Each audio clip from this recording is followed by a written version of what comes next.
කන්නරුයි හාමුදුරුවෝ කියන්නේ බන නෙමෙයිද? අචින්තිතම් විභවති. විරාජ් පෙරේරාට ට්‍රැක්ද?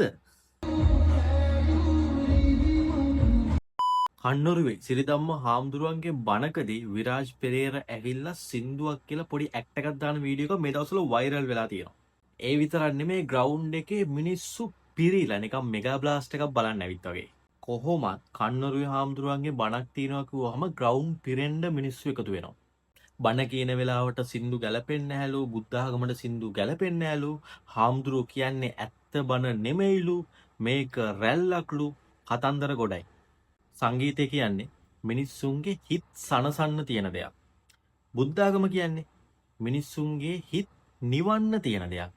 ඉතින් මේ දෙක එකතු වුණොත් ගස් කොළන් විනාශ කරලා, සත්තු පණ පිටින් පුච්චලා, අම්මා තාත්තා සහෝදර සහෝදරියවත් අඳුරන්නේ නැති තරම් පිරිහිලා තියෙන මේ සමාජේ මෙගා බ්ලාස්ට් එකක් බලලා මඩ නාගෙන හොඳටම බීලා කුණුහරුප කියාගෙන ගෙදර යන මිනිස්සු ඒ ග්‍රවුන්ඩ් එකේම මෙගා බ්ලාස්ට් එකක් ඇටැක් ෂෝ එකක් වගේ සෙනග එකතු වෙලා මිනිස්සු පිරීලා බණ පදයක් අහලා ඒ එක බණ පදයක් හරි ඔළුවට දාගෙන මං ආය හොරකමක් කරන්නේ අරක්කු ටිකක් බොන්නේ කියලා හිතලා ගෙදර යන එකම මදිද මේ වගේ තව රැලි 100,000ක් ඇති වෙන්න කියලා ප්‍රාර්ථනා කරන්න.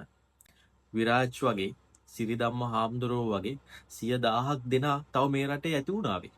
මිනිස්සු වචනකින් හරි හොඳ වෙනවා නම් මේ වගේ රැලි තව එකක් දෙකක් නෙමෙයි 100,000ක් ආවත් මම නම් කැමතියි.